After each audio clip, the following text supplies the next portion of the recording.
महारानी सीजन 4 के सारे एपिसोड्स को जिसकी डिमांड आपने की थी। तो एपिसोड 1 की शुरुआत में हम पीएम जोशी को देखते हैं जो आज एक स्कूल में बच्चों को लेक्चर दे रहे थे। तभी उनके पास होम मिनिस्टर मुराद आते हैं और बताते हैं कि ब्लंडर हो गया है। बंगाल के सीएम माणिक सेन ने हमारी पार्टी से सपोर्ट वापस ले लिया है जिससे हमारी सरकार खतरे में है। ये सुनकर जोशी के होश उड़ जाते हैं। फिर जोशी अपने ऑफिस आते हैं और अपने पीए सोम से पूछते हैं कि इस माणिक के खिलाफ हमारे पास कौन सा हथियार है, जिस पर सोम कहता है कि माणिक के ऊपर एक भी दाग नहीं लगा, ऐसे में हम उसका कुछ कर नहीं पाएंगे। लेकिन तभी एक आदमी आकर बताता है कि माणिक के ससुर ने एक जमीन बेची है लेकिन उसका आधे से ज्यादा पैसा ब्लैक में लिया गया है। ये सुनकर जोशी खुश हो जाता है और सोम से कहता है कि इस पूरे मामले पर इंक्वायरी बैठा दो और उस माणिक के ससुर को अंदर डालो जेल में। लेकिन सोम कहता है कि माणिक के ससुर तो 88 साल के हैं, जिस पर जोशी कहता है कि मुझे फर्क नहीं पड़ता, मुझसे जो पंगा लेगा मैं उसके परिवार को तबाह कर दूंगा। असल में जोशी अपनी सरकार बचाने के लिए कुछ भी कर सकता था। फिर वो मुराद से पूछता है कि हमारे पास और कोई ऑप्शन है क्या जो हमारी सरकार बचा सके। इस पर मुराद कहता है कि हाँ एक है, पर आपने उसके राज्य में ज्यादा कुछ किया नहीं तो दिक्कत हो सकती है। तब जोशी कहता है कि नाम तो बताओ और मुराद रानी भारती का नाम लेता है, जिस पर जोशी कहता है कि ठीक है, अब कड़वा घूंट तो पीना ही पड़ेगा, इसलिए तुम रानी भारती से बात करो, हमसे हाथ मिला ले वो। जिसके बाद हम देखते हैं कि मुराद ने मिश्रा जी और कावेरी को अपने पास बुलाया है और मुराद उनसे कहता है कि जोशी साहब चाहते हैं कि बिहार को सब मिलना चाहिए जो अब तक नहीं मिला, ताकि बिहार का विकास हो सके। इस पर मिश्रा जी कहते हैं कि अब जोशी की सरकार गिरने वाली है तो उन्हें बिहार की याद आई है। इससे पहले हम कितनी बार मदद मांगने आए थे लेकिन किसी ने हमारी नहीं सुनी और हर बार यही कहा जाता था कि पीएम बिजी हैं। इस पर मुराद कहता है कि देखिए, रानी भारती से कहिए कि हमें सपोर्ट करे और हम बिहार को बदल देंगे। तब मिश्रा जी कहते हैं कि अभी तो हम कुछ कर नहीं सकते क्योंकि रानी भारती मुंबई गई हैं, उन्हें अवार्ड से सम्मानित किया जा रहा है, हम उनसे बात करके बताएंगे। इसके बाद हम रानी भारती को मुंबई में देखते हैं। यहाँ रानी भारती की बेटी रोशनी एक बड़े बिजनेसमैन से बात कर रही थी और अब रानी के बच्चे बड़े हो चुके हैं जो रानी के साथ ही पॉलिटिक्स में शामिल हैं। इनकी बातों से हमें समझ आता है कि रानी ने इस बिजनेसमैन को जमीन अलॉट कराई थी और बाकी सारे खर्चों पर सब्सिडी भी दी थी ताकि वो बिहार में इंडस्ट्री खोल सकें। पर उस बिजनेसमैन ने सारी सब्सिडी का फायदा तो उठा लिया लेकिन बिहार में इंडस्ट्री का काम शुरू तक नहीं किया, जिसको पूरे 2 साल हो चुके हैं। तभी वहाँ रानी आती है और कहती है कि लगता है इनसे काम नहीं होने वाला, जिस पर वो आदमी रानी की बात को सीरियसली नहीं लेता और रानी अब उस बिजनेसमैन की कंपनी का कॉन्ट्रैक्ट ही कैंसिल कर देती है, जिस पर बिजनेसमैन रानी को धमकी देता है, पर रानी कहाँ किसी की सुनने वाली थी। इसके बाद हम देखते हैं कि आज रानी को उनके काम के लिए सम्मानित किया जाता है क्योंकि उन्होंने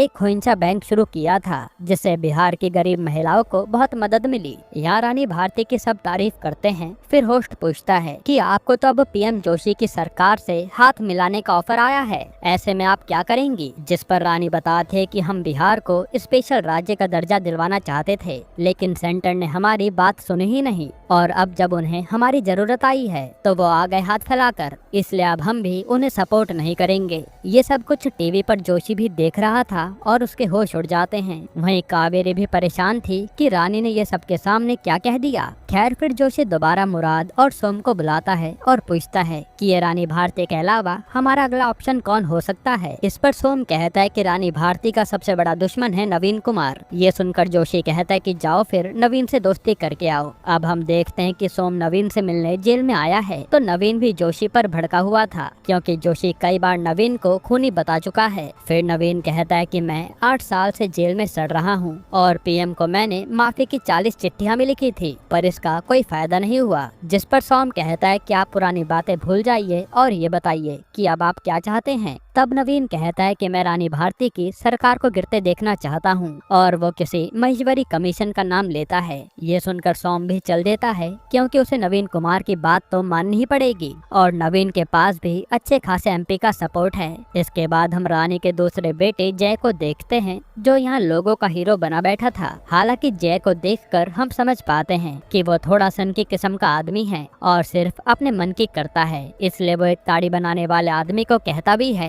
कि तुम्हारा बिजनेस मैं रजिस्टर करवा दूंगा, तुम बस आराम से ताड़ी बनाकर बेचते रहो। इसके बाद जय पर उसके छोटे भाई सूर्या का फोन आता है और रानी का तीसरा बेटा लंदन में पढ़ाई कर रहा था, इसलिए यहाँ दोनों भाई खूब बातें करते हैं। फिर जय से मिलने मिश्रा जी आते हैं और उससे कहते हैं कि तुम रानी की सरकार में कुछ ज्यादा ही टांग अड़ा रहे हो। अभी हाल ही में तुम्हारे पापा के नाम से जो रोड बन रहा था उसका कॉन्ट्रैक्ट तुमने बिना किसी से पूछे अपने दोस्त की कंपनी को दे दिया। ऐसा मत करो, इससे हमारे निकाले हुए टेंडर का कोई फायदा नहीं होगा। पर जय कहता है कि वो मैं नहीं जानता, मेरे पापा के नाम से सड़क बन रही है, इसलिए उसका जो भी काम है वो मैं ही देखूंगा और माँ से भी मैं बात कर लूंगा, उसकी चिंता आप मत कीजिए। जिस पर मिश्रा जी चुप हो जाते हैं। इधर हम रानी को कावेरी के साथ देखते हैं, जहाँ कावेरी कहती है कि मैडम आपने बिना पूछे सबके सामने कह दिया कि हम जोशी को सपोर्ट नहीं करेंगे, पर उन्होंने बिहार को स्पेशल राज्य बनाने का ऑफर दिया था। इस पर रानी कहती है कि जोशी सिर्फ गेम खेलता है, वो 4 साल से पीएम है लेकिन कहीं भी विकास नहीं किया उसने, और बिहार को तो वो कब से नजरअंदाज करता आ रहा है। हालांकि अब जब उसे जरूरत पड़ी है तो वो साथ मांग रहा है, लेकिन जैसे जरूरत कम होगी वो बिहार को फिर से एक कोने में फेंक देगा, इसलिए हम उसका साथ नहीं देंगे। तभी वहाँ जय आता है और कहता है कि मेरी माँ जो भी करती है वो सही करती है। एक तरह से जय अपनी माँ का सबसे बड़ा फैन था। इधर जोशी ने नवीन के कहने पर महेश्वरी कमीशन की फाइल ओपन करवा दी थी और ये लोग अब रानी की सरकार गिराने का प्लान कर रहे थे। फिर अगले दिन रानी जब मिश्रा जी के साथ होती है तो मिश्रा जी उससे जय के बारे में बताते हैं। तो रानी कहते हैं कि उसके पापा के नाम पर रोड बन रहा था, जिससे जय को बनवाना है तो बनवाने दीजिए, लेकिन जय और कहीं टांग नहीं अड़ाएगा। तभी वहाँ रोशनी आकर टीवी ऑन करती है और न्यूज पर बता रहे थे कि रानी भारती पर महेश्वरी कमीशन की फाइल ओपन हो चुकी है। इसलिए रानी भारती पर इल्जाम है कि उन्होंने गवर्नर गोवर्धन दास के साथ कई और नेताओं का खून करवाया है, जो सुनकर सब हैरान थे। रानी भी समझ जाती है कि ये सब जोशी का काम है ताकि हमारी सरकार गिर जाए, और अब रानी पर केस चलेगा तो उनकी सरकार पर दिक्कत आएगी ही। इसके बाद रात के समय हम गौरी को देखते हैं, जिसे जेल से निकलवा कर जय के पास लाया जाता है और गौरी बताता है कि आपकी यह सरकार गिराने का आइडिया नवीन ने जोशी को दिया है, तभी जाकर नवीन जोशी को सपोर्ट करेगा। असल में गौरी अपनी जान बचाने के लिए जय का जासूस बना हुआ था, पर जय ये नहीं जानता कि गौरी कब कौन सा गेम खेल जाए किसी को नहीं पता। खैर इसके बाद हम कावेरी को मुराद के पास देखते हैं, जो उसे कह रही थी कि रानी के ऊपर कोई भी इंक्वायरी बैठा लो,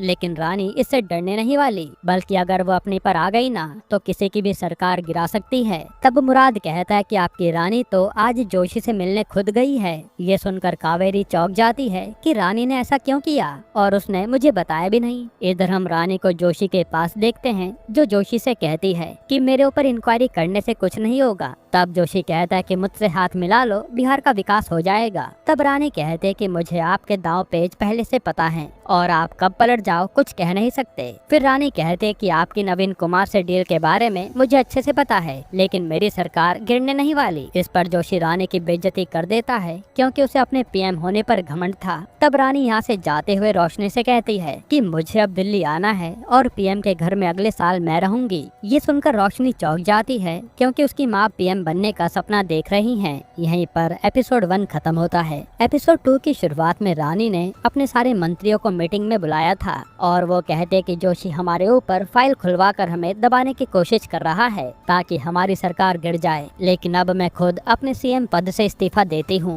और अब मैं जोशी को उसी की भाषा में जवाब दूंगी। ये सुनकर सबके होश उड़ जाते हैं और सब मना करते हैं कि आप ऐसे सीएम पद से इस्तीफा ना दें, लेकिन रानी ने तो मन बना लिया था, इसलिए वो कहती है कि अब आप लोग खुद सोच लीजिए कि किसको सीएम बनाएंगे। इधर हम नचिकेत नाम के लड़के को देखते हैं जो जोशी के पास आता है और जोशी की बात वो अपनी माँ से कराता है। यहाँ हम समझ पाते हैं कि ये लेडी जोशी की लवर है, पर वो जोशी के पास पीएम ऑफिस में रहने नहीं आती ताकि जोशी पर कोई गलत इल्जाम न लगे। खैर यहाँ जोशी नचिकेत से उसकी कंपनी स्काईरॉन के बारे में पूछता है तो नचिकेत बताता है कि चेन्नई की सरकार हमारी कंपनी का सपोर्ट नहीं कर रही, जिस पर जोशी कहता है कि ठीक है मैं इस बारे में देखता देखता हूँ। इधर जय से मिलने ऋषि नाम का उसका दोस्त आता है, जिसकी कंपनी को जय अक्सर कॉन्ट्रैक्ट दिलाया करता था और वह जय को एक फॉर्च्यूनर गिफ्ट करता है, ये कहकर कि अब तो आप सीएम बनने वाले हो। पर जय मना कर देता है कि नहीं, जब तक मेरी माँ जिंदा है मैं सीएम नहीं बनूंगा। पर ऋषि उसे समझाता है कि आप एक अच्छे सीएम बनोगे,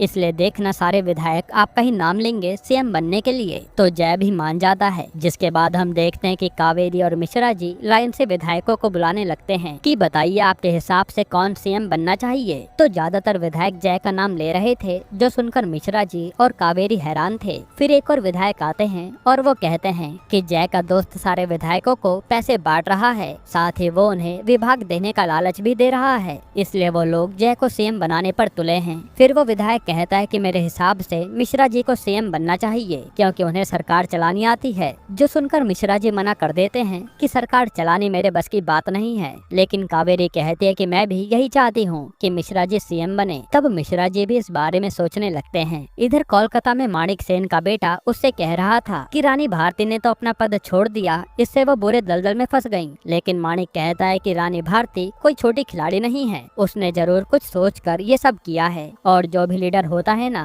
वो कभी पीएम नहीं बनता, लीडर हमेशा पीछे से लीड करता है। इसलिए हमें रानी की चाल पर नजर रखना होगा, क्योंकि जोशी को कंट्रोल में करने के लिए रानी ही काम आएंगी। यहाँ हम समझ पाते हैं कि ये लोग भी अलग राजनीति चला रहे हैं। इसके बाद हम चेन्नई के सीएम सुंदर राजा को देखते हैं, जिसके बेटे पर नचिकेत का फोन आता है कि मेरी कंपनी के काम का क्या हुआ। पर सुंदर राजा का बेटा कहता है कि हमारे यहाँ के लोगों को कंपनी में कुछ गड़बड़ लग रही है, इसलिए ये सब हमें रोकना पड़ा। जो सुनकर नचिकेत को बहुत गुस्सा आता है। फिर नचिकेत जोशी को ये बात बताता है कि तमिलनाडु सरकार स्कायरॉन कंपनी को क्लियरेंस नहीं दे रही, जिस पर जोशी कहता है कि उनका प्रॉफिट बढ़ा दो, वो मान जाएंगे। फिर जोशी अपनी उसे गर्लफ्रेंड गायत्री से मिलने आता है और इनकी बातों से हमें पता चलता है कि ये दोनों प्यार तो करते हैं, पर जोशी दुनिया के सामने ये सब बताने नहीं वाला, ताकि उसका नाम खराब ना हो। खैर यहाँ गायत्री जोशी से कहती है कि तुम्हें चेन्नई जाना चाहिए, ताकि तुम सुंदर राजा को मना सको, क्योंकि हो सकता है कि वो भी तुमसे सपोर्ट वापस लेने की फिराक में हो। ये बात जोशी को भी सही लगती है। इधर रानी से मिश्रा जी आकर बता देते हैं कि ऋषि जय को सीएम बनाने के लिए विधायक खरीद रहा है। जो सुनकर रानी के होश उड़ जाते हैं, क्योंकि उसे तो लग रहा था कि जय अपनी काबिलियत पर सीएम बनने वाला है। फिर रानी रोशनी के साथ यही सब डिस्कस कर रही होती है कि उसे क्या करना चाहिए। रोशनी कहते कि आपको जो इंसान सही लगे उसे ही चुनना, यहाँ परिवारवाद की बात नहीं होनी चाहिए। जिसके बाद यहाँ जोशी आज चेन्नई सुंदर राजा के घर खाने पर आता है और किसी तरह सुंदर राजा को कन्विंस कर लेता है कि वो अपना सपोर्ट जोशी की पार्टी से ना खींचे। इधर बिहार में जोशी ने सीबीआई ऑफिसर को भेज दिया था रानी से सवाल जवाब करने के लिए, लेकिन रानी के सपोर्टर उन ऑफिसर को अंदर आने ही नहीं देते और ये सब न्यूज पर दिखाया जा रहा था। वहीं हम देखते हैं कि इस समय ये मामला कोर्ट में भी चल रहा है, जहां जज सारी फाइल्स को देखकर ये फैसला सुनाते हैं कि सिर्फ आरोप के दम पर हम किसी को जेल में नहीं डाल सकते। जब तक प्रूफ नहीं हो जाता कि रानी भारती ने खून किया है, तब तक वो जेल से बाहर ही रहेंगी। ये सुनकर सीबीआई वाले वापस लौट जाते हैं। अब इसके बाद रात को कावेरी रानी के पास आती है और कहती है कि ज्यादातर लोगों ने मिश्रा जी के लिए वोट किया है कि वो उन्हें सीएम बनाना चाहते हैं, पर जय को ये बात अच्छी नहीं लगेगी और जय के सपोर्टर मिश्रा जी को सीएम नहीं मानेंगे। इसलिए मैडम आप ही सोच लो कि क्या करना है। ये सुनकर रानी सोच में पड़ जाती है कि वो क्या करे। जिसके बाद अगले दिन रानी मीटिंग के सारे मंत्रियों को बुलाती है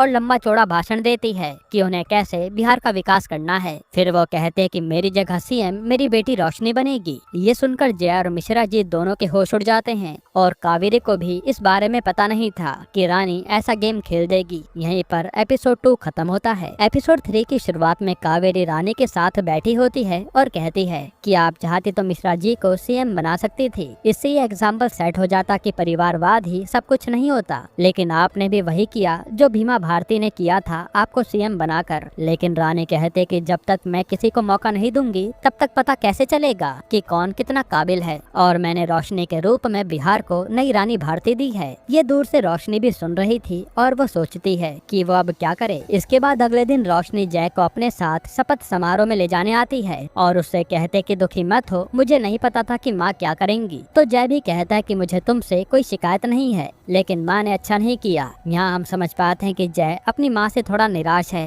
कि उन्होंने उसे सीएम नहीं बनाया। खैर अब ये लोग शपथ समारोह में आते हैं, जहाँ रानी भारती ने कई राज्यों के सीएम को बुलाया था ताकि वो उनसे दोस्ती कर सके, और ये सब न्यूज पर जोशी देख रहा था। वहीं यहाँ जय आज रोशनी की दोस्त अदिति से मिलता है और इनकी दोस्ती हो जाती है और फिर रोशनी भी अपनी शपथ ले लेती है, जो देखकर रानी बहुत खुश थी। इधर जोशी अपने आदमी से कहता है कि अब रानी भारती के खिलाफ एक ट्रेंड चला लो कि रानी भारती ने परिवारवाद को बढ़ावा दिया है, जिससे रानी भारती की हर तरफ बदनामी होगी। जिसके बाद ऐसा ही होता है और हर कोई रानी और रोशनी को ट्रोल कर रहा था, जिससे रोशनी को बहुत बुरा लगता है। इसके बाद यहाँ से रोशनी सीधा मिश्रा जी के पास आती है और कहती है कि मैं चाहती हूँ कि आप मेरे साथ रहें और मैं आपको फाइनेंस मिनिस्टर बना रही हूँ। इस पर मिश्रा जी पूछते हैं कि क्या ये बात रानी जी को पता है, लेकिन रोशनी कहते कि सीएम मैं हूँ तो सरकार भी अब मेरे हिसाब से चलेगी, जिस पर मिश्रा जी मान जाते हैं। इधर रानी अपने बेटे सूर्या से मिलने लंदन आती है और उससे ढेर सारी बातें करती है। फिर रानी पूछती है कि इंडिया कब आओगे, तो सूर्या कहता है कि मैं वापस नहीं आऊंगा,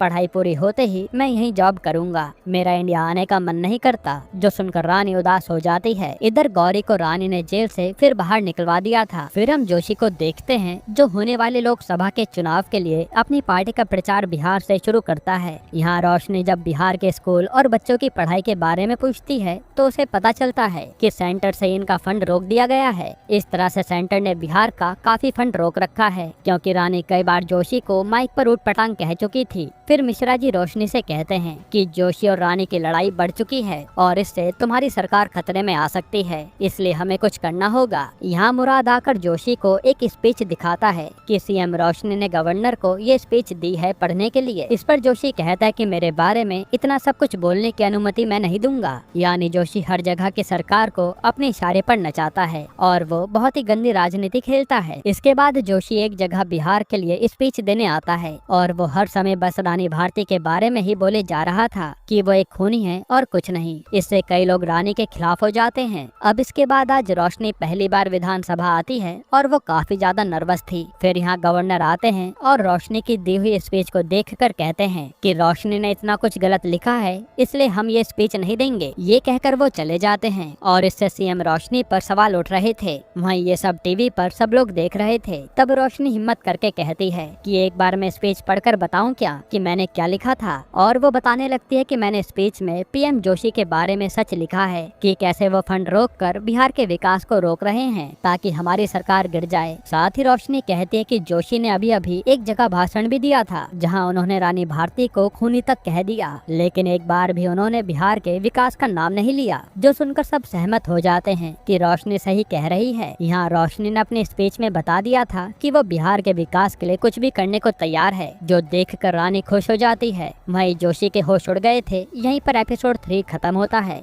एपिसोड 4 की शुरुआत में हम गौरी को देखते हैं जो सोम पर नजर रख रहा था। तभी उसे सोम के लोग उठा लेते हैं। फिर यहाँ सोम पूछता है कि मेरे पीछे यहाँ तक क्यों आए हो, तो गौरी कहता है कि रानी ने कहा था कि आप पर नजर रखूं। तब सोम भी गौरी को कुछ कहता है और इनके बीच किसी बात को लेकर डील हो जाती है। इधर मुराद जोशी के पास एक कोल माइन की फाइल लेकर आता है और कहता है कि यह ऋषि अग्रवाल की फाइल है, इसमें रानी का बेटा जय भी पार्टनर है और ये लोग अप्रूवल मांग रहे हैं। इस पर जोशी कहता है कि इसे किसी तरह कावेरी की तरफ मोड़ दो कि जब तक कावेरी अप्रूवल नहीं देगी कुछ नहीं हो सकता। असल में जोशी जय को अपनी ही पार्टी के लोगों से लड़वाना चाह रहा था। इधर रानी आज सुंदर राजा से मिलने आती है और कहती है कि आप मुझसे हाथ मिला लीजिए, उस जोशी ने सबका जीना दुश्वार कर रखा है। इस पर सुंदर राजा कहता है कि चाहता तो मैं भी यही हूँ, लेकिन उसके बदले मुझे कुछ मिलेगा तभी तो मेरा फायदा है। तब रानी कहते कि आप पीएम बन जाइए। ये सुनकर सुंदर राजा खुश हो जाता है। वहीं जब ये खबर जोशी को पता चलती है कि रानी सुंदर राजा से मिलने गई है तो वो टेंशन में आ जाता है। तब यहाँ गायत्री कहते हैं कि तुम भी डर्टी पॉलिटिक्स खेलो ना,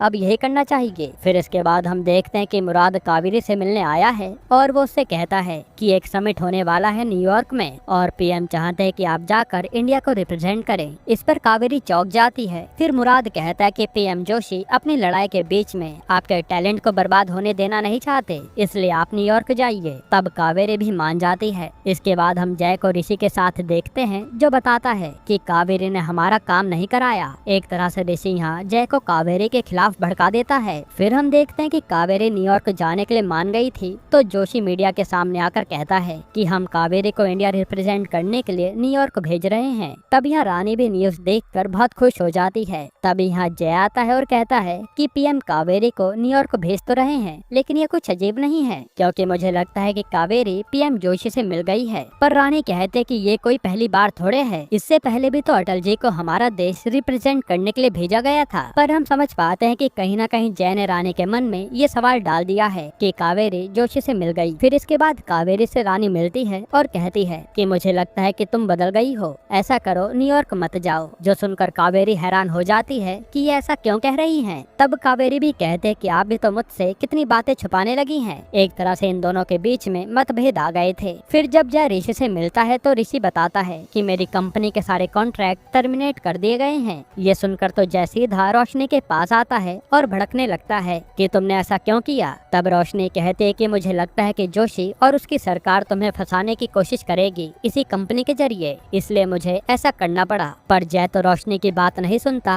और वो जोशी का गेम नहीं समझ रहा था। इधर कावेरी मिश्रा जी से कह रही होती है कि रानी भारती बदल गई हैं। तब मिश्रा जी भी कहते हैं कि रानी अपने परिवार को ही आगे रखती है, अगर तुम उसके परिवार की होती तो वो तुम्हें कभी न्यूयॉर्क जाने से मना नहीं करती। इधर गौरी भी रानी के पास आता है और कहता है कि मुझे लगता है कि कावेरी जोशी से मिल गई है, इसलिए जोशी उसके लिए इतना कुछ कर रहा है। ये सुनकर रानी के होश उड़ जाते हैं। असल में जोशी ने सब तरफ से खेल खेलना शुरू कर दिया था रानी को अंदर से तोड़ने के लिए। और कावेरी के बारे में जानकर रानी को बहुत दुख होता है और वो सोचने लगती है कि वो क्या करे। यहीं पर एपिसोड 4 खत्म होता है। एपिसोड 5 की शुरुआत में तमिलनाडु के सीएम सुंदर राजा अपनी फैमिली से डिस्कस कर रहे थे कि हमें क्या करना चाहिए, जिस पर सुंदर राजा की पहली बीवी कहती है कि हमें रानी भारती का साथ देना चाहिए, वो आपको पीएम बना देगी। लेकिन दूसरी बीवी कहती है कि हमें फ्रंट फुट पर नहीं खेलना चाहिए और जिसकी बहुमत होगी हम उसी की तरफ जाएंगे। तब सुंदर राजा का बेटा नेल्सन कहता है कि पीएम बनने के लिए हमें नॉर्थ के इलाकों में भी पकड़ बनानी होगी। इसी बारे में ये लोग प्लान बना रहे थे। इसके बाद हम देखते हैं कि कावेरी न्यूयॉर्क में समिट कराई है और उसके भाषण की हर कोई तारीफ कर रहा है। रानी भारती भी ये देखकर खुश है कि कावेरी ने इतना अच्छा भाषण दिया, पर रानी के मन में अभी भी कहीं न कहीं कावेरी की वफादारी पर शक है। फिर वहाँ पर रोशनी आती है और कहती है कि मैंने ऋषि की कंपनी के टेंडर को खारिज कर दिया है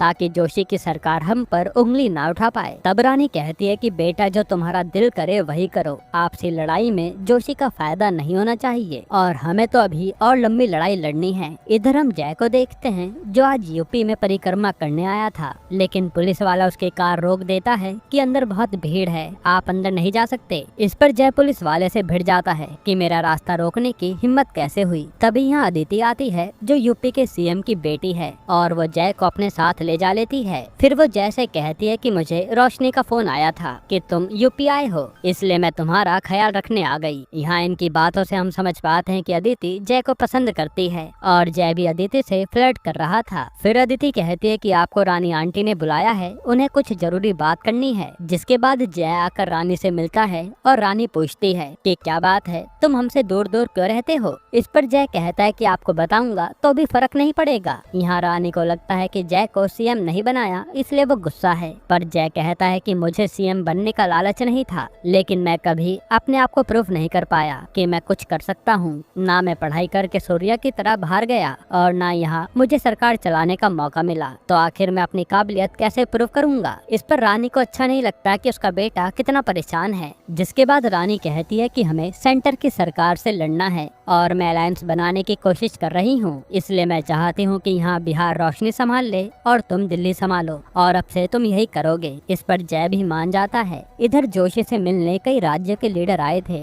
पर वहाँ सुंदर राजा नहीं आता, तो जोशी टेंशन में आ जाता है कि सुंदर राजा कहीं सच में रानी के साइड तो नहीं हो गया। जिसके बाद हम सुंदर राजा को देखते हैं जो कई साल बाद एक्टिंग में वापस आया था और वो अपने इंटरव्यू में कहता है कि एक्टिंग मेरा प्यार है, इसी के जरिए मैं लोगों के दिल में बसा हूँ। असल में एक्टिंग के बहाने सुंदर राजा जोशी से दूरी बना रहा था और ये इंटरव्यू जोशी टीवी पर देख रहा था। इसके बाद गौरी मुराद से मिलने आता है और सोम पूछता है कि आजकल रानी क्या कर रही है। इस पर गौरी बताता है कि रानी अलायंस ढूंढ रही है जोशी को कुर्सी से हटाने के लिए। तब मुराद कहता है कि वो कर भी क्या लेगी, लेकिन गौरी कहता है कि हमने बिहार में उसे कम समझने की गलती की थी, तो रानी ने कुछ को जेल में पहुंचा दिया और कुछ की जान ले ली, इसलिए हम कहते हैं कि रानी को कम मत समझना, वो कुछ भी कर सकती है। ये सुनकर मुराद भी हैरान था। इसके बाद हम रानी और जय को देखते हैं जहाँ रानी कावेरी से कहती है कि तुम जय को अलायंस की फाइल दे दो, अब से ये मैटर जय देखेगा। ये सुनकर कावेरी फाइल तो दे देती है, लेकिन उसे बहुत बुरा लगता है और वो याद करती है कि मिश्रा जी ने सही कहा था कि रानी भारती अपने परिवार के आगे किसी की नहीं सुनती। जिसके बाद जय निकल जाता है कोलकाता माणिक सेन से अलायंस करने के लिए, और इसी तरह वो सुंदर राजा से भी मिलता है। यहाँ जय की बातों को सुनकर हम समझ पाते हैं कि वो भी राजनीति में काफी पक्का हो गया है, जिसने एक साथ सुंदर राजा और माणिक सेन से दोस्ती कर ली थी और ये लोग मान गए थे रानी का साथ देने के लिए। इधर गायत्री पर जोशी का फोन आता है जो कहता है कि नचिकेत से कहो जिस कंपनी स्कायरॉन से वो चेन्नई में डील करने वाला है उसे रोक दे। तब ये बात गायत्री अपने बेटे से कहती है और नचिकेत भड़क जाता है क्योंकि इससे नचिकेत का करियर और ऊंचाई पर जा सकता था, पर अब वो होगा नहीं। जिसके बाद हम देखते हैं कि आज सुंदर राजा और माणिक सेन के साथ मिलकर रानी भारती अपनी अलायंस की पार्टी का नाम रखती है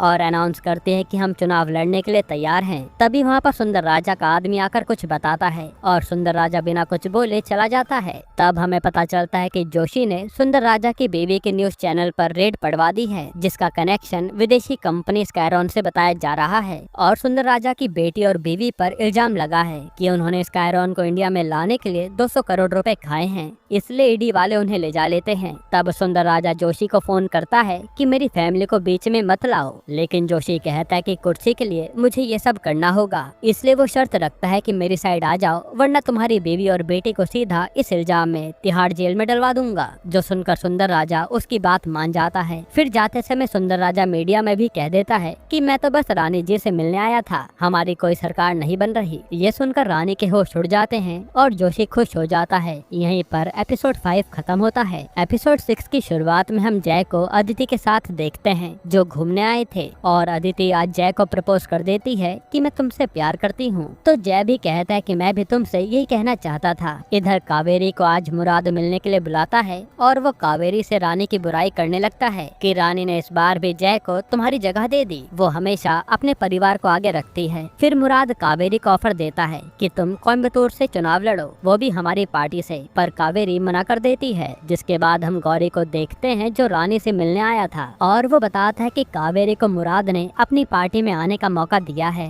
पर उसने अभी तक हाँ या ना कुछ नहीं कहा, कहीं वो गेम तो नहीं खेल रही। फिर गौरी आगे रानी को भड़काने के लिए कहता है कि कावेरी तो ये भी कह रही थी कि रानी सिर्फ अपनी चलाती है, इसलिए मैं खुद के दम पर कुछ करना चाहती हूँ। जो सुनकर रानी और भड़क गई थी और वो गौरी की चाल नहीं समझ पाती। जिसके बाद वहाँ रोशनी आती है और वो गौरी की बेइज्जती करके वहाँ से भगा देती है, लेकिन गौरी कहता है कि इसका बदला तो मैं ले ही लूंगा। इधर जय आज अदिति के पापा बाल मुकुंद से मिलने आता है और उनसे अदिति से शादी की बात करता है। तब बाल मुकुंद कहता है कि मेरी बेटी ने तुम्हें पसंद किया है तो कोई बात नहीं, लेकिन मुझे तुम पसंद नहीं हो, क्योंकि ना तो तुम बिहार के सीएम बन पाए और ना ही अपने भाई की तरह विदेश जाकर पढ़ाई कर पाए, तो बताओ तुम में क्या टैलेंट है। फिर आगे बाल मुकुंद कहता है कि मैं तुम्हारी शादी अपनी बेटी से सिर्फ एक शर्त पर कराऊंगा और वो शर्त मैं रानी भारती से बताऊंगा, तुम अभी जा सकते हो। ये सुनकर जय चला जाता है। जिसके बाद यहाँ मिश्रा जी से मिलने गौरी आता है और वो यहाँ आकर मिश्रा जी को भी भड़का देता है कि आपको तो सब लोग रानी का कुत्ता कहते हैं, जो सुनकर मिश्रा जी को भी अच्छा नहीं लगता। इधर इस कारण कंपनी का मालिक नचिकेत को धमकी देता है कि मेरी कंपनी का काफी पैसा तुमने डुबा दिया,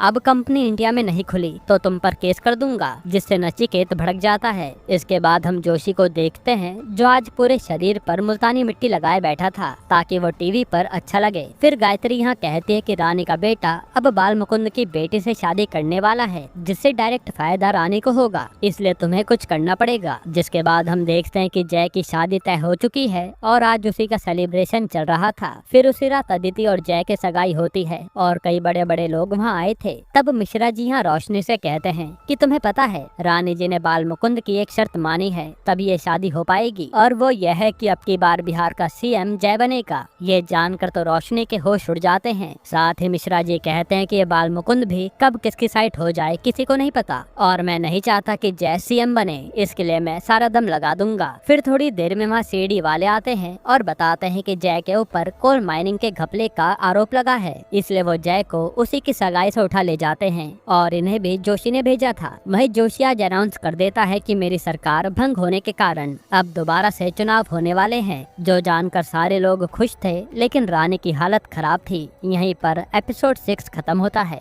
एपिसोड 7 की शुरुआत में सीडी वाले जय को अपने ऑफिस लाते हैं और पूछताछ शुरू कर देते हैं, पर जय कहता है कि उस कंपनी से ऋषि काम करता था, मैं नहीं, और मेरी उसमें कोई अथॉरिटी नहीं है। इसके आगे जय कुछ भी नहीं बताता क्योंकि वो जानता था कि ये सब जोशी करवा रहा है। तब वो ऑफिसर कहता है कि तुम्हारी कंपनी ने खोइचा बैंक से ही 35 करोड़ का लोन लिया था, जो तुम्हारी माँ ने ओपन ओपन किया है, यानी एक तरह से जोशी इन सबको फंसाने वाला है। इधर बाल मुकुंद मुराद से बात करने आता है कि जय को छुड़वा दीजिए, पर मुराद कहता है कि सीडी वालों के काम में हम टांग नहीं अड़ा सकते। अगर जय कह देता है कि इस काम में उसका हाथ नहीं है, ये सब उसकी माँ या बहन ने कराया है, तो हम उसे छुड़वा देंगे। ये सुनकर बाल मुकुंद चला जाता है। इधर रानी भी यही सोच रहे थे कि पहले जोशी की सरकार ने ऋषि को कोल माइन का दाना डाला और उसमें ऋषि ने जय को भी खींच लिया, इसलिए आज उसका ये हाल है। फिर यहाँ जय को कोर्ट में पेश किया जाता है और सबूत को देखकर जज जय को 14 दिन की कस्टडी का ऑर्डर दे देते हैं ताकि वो जय से सब कुछ चुगलवा सके। वहीं यहाँ रानी से मिलने सुंदर राजा की बीवी और बेटी आते हैं, जिनकी कंपनी पर जोशी ने इल्जाम लगवाया था, और वो रानी को कई सारे ऐसे सबूत देते हैं जिसमें प्रूव हो जाए कि नचिकेत जोशी का कुछ लगता है। इसलिए नचिकेत ने विदेश की कंपनी स्कायरॉन से सुंदर राजा की बीवी की डील कराई थी। साथ ही सुंदर राजा की बीवी बताती है कि सुंदर राजा ने ही हमें यहाँ भेजा है ताकि आप जोशी को मजा चखा सकें, क्योंकि उसने हम सबको परेशान कर रखा है। अब रानी और रोशनी इस बारे में सोचने लगते हैं कि नचिकेत का स्कायरॉन से कैसे कनेक्शन बैठाया जाए, और ये जोशी नचिकेत का इतना खास क्या है जो वो हर बड़ी डील में नचिकेत को ले आता है। तब ये लोग सूर्या की मदद लेते हैं नचिकेत और स्कायरॉन कंपनी का कनेक्शन ढूंढने के लिए, और सूर्या हैकिंग की मदद से बता देता है कि नचिकेत ने काफी मोटा पैसा खाया है स्कायरॉन को इंडिया लाने के लिए। फिर ये सारे प्रूफ रोशनी कई सारे स्टेट के सीएम तक पहुंचा देती है ताकि हर कोई जोशी से सवाल कर सके, क्योंकि जोशी का इसमें नाम था। वही जोशी अपनी जीत के लिए लोगों को भाषण देने में बिजी था कि वो भ्रष्टाचार मुक्त भारत बनाएगा। फिर यहाँ नचिकेत स्कायरॉन कंपनी के मालिक से मिलने आता है और बताता है कि आपकी कंपनी बंद नहीं हुई है, बस आपको अपने नाम से कंपनी चेन्नई में ओपन करनी होगी, ऐसा पीएम जोशी ने कहा है। ये सुनकर स्कायरॉन का मालिक एंडरसन खुश हो जाता है। फिर हम देखते हैं कि जोशी को गायत्री फोन करके बताती है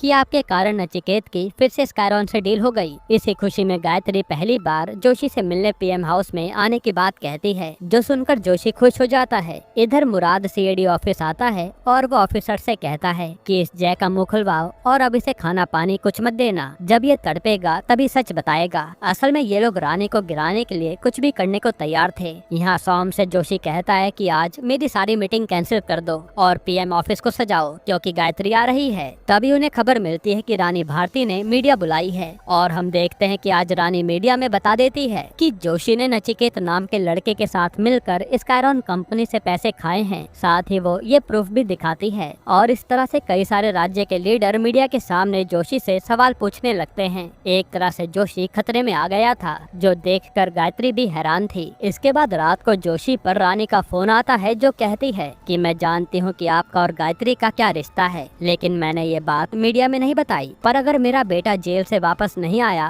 तो दुनिया आपका रिश्ता जान जाएगी। ये सुनकर जोशी तुरंत जेल से जय को निकलवा देता है, जिसके बाद जय को देखकर रानी की जान में जान आती है। इधर मिश्रा जी देखते हैं कि जय ने ऋषि को खोइंचा बैंक से लोन दिलवाने के लिए कई लेटर लिखे थे। तब वो कावेरी से कहते हैं कि रानी से ये बताऊंगा तो वो मानेगी नहीं, हमें अपनी पार्टी से बात करनी चाहिए इस बारे में। फिर इसके बाद रानी आज मीटिंग रखती है और बताती है कि पटना से इस बार जय चुनाव लड़ेगा। तब मिश्रा जी कहते हैं कि पटना से तो कावेरी चुनाव लड़ती थी, लेकिन रानी कहते हैं कि कावेरी बेगूसराय से लड़ेगी क्योंकि कावेरी अब फेमस है और वो बेगूसराय से जीत जाएगी। मैं यहाँ से जय को लड़वाऊंगी ताकि कोई उस पर उंगली ना उठा सके। ये सुनकर कावेरी समझ गई थी कि उसके बोलने का कुछ फायदा नहीं है, और वो ये भी जानती है कि बेगूसराय में रानी की पार्टी हर बार हारती है। इधर जय गौरी को मिलने के लिए बुलाता है और पूछता है कि मुझे बताओ ये गायत्री और जोशी का क्या रिश्ता है। तब गौरी बताता है कि जोशी गायत्री के गुरु की बीवी थी, जिससे जोशी को प्यार हो गया, और नचिकेत जोशी की नाजायज औलाद है। फिर जब जोशी के गुरु की मौत हुई तो गायत्री जोशी की हमेशा के लिए हो गई, पर दुनिया की नजरों में जोशी ब्रह्मचारी है। फिर अगले दिन ये सारी बातें जय रैली में सबको बताता है कि जोशी कितना बड़ा गेम खेल रहा है और उसने नाजायज रिश्ता चला रखा है। ये सुनकर जोशी के पैरों तले जमीन खिसक जाती है कि इसने पूरी दुनिया को ये सच बता दिया। वहीं जोशी के लोग इस पूरे भाषण को सब जगह से हटाने की कोशिश कर रहे थे।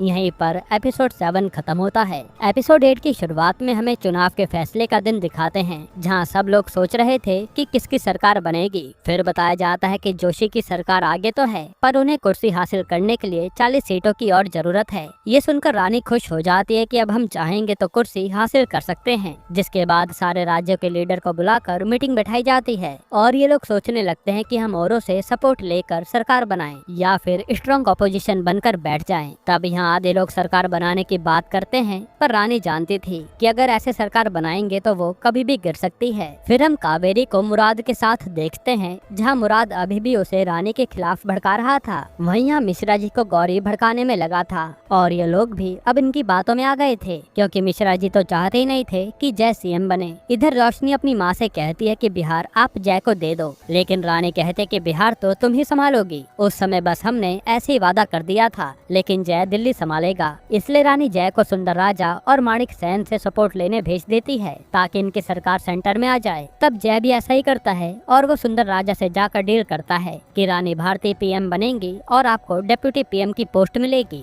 जिस पर सुंदर राजा कहता है कि ठीक है, मेरे 39 एमपी है, हर किसी को 20 करोड़ रुपए पहुंचा दो, वो आपको सपोर्ट कर देंगे। तब जय भी इसके लिए मान जाता है। इधर सोम बताता है कि जय सुंदर राजा से मिलने गया है, तो जोशी भी कुछ सोचने लगता है। जिसके बाद यहाँ जय रानी को फोन करता है और कहता है कि आप पीएम बनने की तैयारी करो, मैंने सुंदर राजा से डील कर ली है। इससे रानी खुश हो जाती है। असल में जय पैसों का इंतजाम करने के लिए निकला था। फिर वो सीधा ऋषि से मिलता है और कहता है कि पैसों का क्या हुआ। तो ऋषि कहता है कितना सारा पैसा अवेलेबल नहीं हो पा रहा। इस पर जय भड़क जाता है कि मैंने तुम्हें 1000 करोड़ रुपए कमा कर दिए हैं और तुम 350 करोड़ रुपए नहीं दे पा रहे। तो ऋषि कहता है कि सरकार ने आपके चक्कर में मेरा जीना दुश्वार कर दिया है, इससे अच्छा तो मैं मर ही जाता हूँ। और वो बंदूक निकाल कर खुद को मारने वाला होता है। तभी जय उससे बंदूक छीनता है और हाथापाई में गोली चल जाती है, जो सुनकर गार्ड अंदर की ओर भागते हैं। इधर रानी जय का इंतजार कर रही थी ताकि वो अपनी बहुमत दिखा के पीएम की दावेदारी ले सके। पर तभी रोशनी पर एक फोन आता है और मालूम पड़ता है कि सुंदर राजा और माणिक सेन ने जोशी से हाथ मिला लिया है, इसलिए जोशी फिर से पीएम बन गया। जो सुनकर रानी के होश उड़ जाते हैं। फिर वो पूछते कि जय कहाँ है, पर जय के बारे में किसी को नहीं पता था। फिर रानी अपनी पार्टी के नेताओं से मिलने पहुँचती है, क्योंकि कोई भी उसका फोन नहीं उठा रहा था। और मालूम पड़ता है कि मिश्रा जी और कावेरी ने सबको अपनी साइड कर लिया है, क्योंकि अब कोई भी जय को बिहार का सीएम बनते देखना नहीं चाहता। हालांकि किसी को पता नहीं था कि रानी तो अभी भी रोशनी को ही सीएम बनाए रखना चाहती है। पर ये सब देखकर रानी खुद ही यहाँ से चली जाती है। फिर अगले दिन जोशी अपनी पीएम की शपथ लेता है और उसने कावेरी और बाल मुकुंद को भी पोजीशन दे दी थी ताकि वो उसी की पार्टी में रहें। वहीं पुलिस को बिल्डिंग में जय और ऋषि की लाश मिलती है, जो जानकर रानी फूट फूट कर रोती है और जय का ये लोग अंतिम संस्कार कर देते हैं। वहीं अपने भाई के लिए सूर्या भी इंडिया आ गया था और रानी को समझ नहीं आ रहा था कि ये सब हुआ कैसे। हालांकि पुलिस ने बताया कि ऋषि और जय में पैसों के चक्कर में लड़ाई हुई थी, जिसमें पहले ऋषि ने जय को गोली मारी और फिर खुद को भी शूट कर लिया। इसके बाद हम गौरी को देखते हैं, जो बिहार का नया गवर्नर बनकर आता है और पता चलता है कि इसने जोशी से हाथ मिलाकर रखा था ताकि ये रानी को बर्बाद करे और तभी उसे पावर मिल जाएगी। तब यहाँ तारकेश्वर आता है और कहता है कि अब आप नवीन कुमार को जेल से बाहर निकलवा दीजिए, क्योंकि पीएम जोशी ने वादा किया था। लेकिन गौरी कहता है कि अभी अभी तो मैं गवर्नर बना हूँ, अगर मैं आते ही उसे बाहर निकलवा दूंगा तो मुझ पर सवाल उठेंगे, इसलिए मैं ऐसा नहीं करूंगा। ये सुनकर तारकेश्वर चला जाता है, क्योंकि वो जानता था कि गौरी कुछ भी कर सकता है। वहीं हमें बता दे कि रोशनी को भी जेल हो गई है, क्योंकि खोइंचा बैंक में जो 35 करोड़ का गबन हुआ था, उसमें जय का नाम हटाकर रोशनी का नाम डाल दिया गया है, जिसके कारण अब मिश्रा जी को सीएम बना दिया जाता है। वहीं अब जोशी भी पीएम बनने के बाद गायत्री से शादी कर लेता है और उसे पीएम हाउस में लाता है। जिसके बाद आज रोशनी से जेल में मिलने सूर्य आता है और बताता है कि दीदी मैं लंदन वापस जा रहा हूँ, यहाँ इंडिया में सब बर्बाद हो चुका है। तब रोशनी भी कहते है कि तुम जाओ, अपनी जिंदगी पर ध्यान दो, हम यहाँ सब देख लेंगे। जिसके बाद यहाँ से सूर्य जब जाने लगता है, तभी वहाँ पर अदिति उससे मिलने आती है। फिर यहाँ से सूर्य अपनी माँ से आकर मिलता है और कहता है कि माँ मैं अब नहीं जाने वाला। ये सुनकर तो रानी खुश हो जाती है और अपने बेटे को मुखिया की पगड़ी पहनाती है। फिर रानी को बुलाकर सूर्य जय की पोस्टमार्टम रिपोर्ट दिखाता है और कहता है कि अदिति मिली थी, जिसने बताया कि भैया का खून ऋषि ने नहीं किया, बल्कि उन्हें प्लानिंग के साथ मारा गया है, इसलिए उनके शरीर पर अलग अलग जगह चोट के निशान थे। लेकिन ये रिपोर्ट किसी ने बाहर आने नहीं दी और बाद में अदिति ने अपने सोर्स की मदद से ये रिपोर्ट निकलवा कर दी है। ये जानकर रानी के होश उड़ जाते हैं। जिसके बाद हम देखते हैं कि आज गायत्री जोशी को लेकर रानी से मिलने आती है और वो जोशी से कहते हैं कि अब हम उससे मिलेंगे तो लोगों को समझ आएगा कि तुमसे टकराने का क्या नुकसान होता है। फिर यहाँ रानी इन सबसे अच्छे से मिलती है और फिर बातों बातों में कहती है कि मेरे परिवार पर कुछ कुछ लोगों ने नजर डाली थी, इसलिए मैंने उन सबको मरवा दिया था और अब वादा है कि जिसने मेरे बेटे को मारा है मैं उसे नहीं छोड़ूंगी। इस पर गायत्री कहते कि आपके बेटे को तो ऋषि ने मारा था ना, लेकिन वो तो मर गया। तब रानी कहते कि नहीं, मेरे बेटे को किसी ने प्लानिंग से मारा है। पोस्टमार्टम रिपोर्ट देखी है मैंने, उसके शरीर पर सर से लेकर कमर तक घाव के निशान थे और उसको मारने से पहले बिजली के झटके दिए गए थे। ये सुनकर जोशी चौंक जाता है। फिर रानी जोशी को कहती है कि अब मुझे सरकार नहीं बनानी, बस जय की मौत का बदला लेना है, और अगर आपका हाथ इस मर्डर में हुआ ना तो आपका हाल भी जैसे भी बदतर करूंगी। ये सुनकर गायत्री जोशी को ले जा लेती है और जोशी भी डर गया था। फिर जोशी जाते हुए गायत्री से कहता है कि जय के मर्डर में मेरा कोई हाथ नहीं है। जिसके बाद हम उन लोगों को देखते हैं जो जय को मरवा सकते थे। पहले थे बाल मुकुंद, दूसरे थे मिश्रा जी और तीसरे थे गौरी बाबू। यहीं पर सीजन 4 खत्म होता है। दोस्तों, अब सीजन 5 में पता चलेगा कि आखिर जय का खूनी कौन है और रानी उससे कैसे बदला लेगी। आपको ये सीरीज कैसी लगी कमेंट में बताना, और अगर आपको हाल ही में ये कमाल की मूवी देखनी है तो आप ये वीडियो देख लीजिए।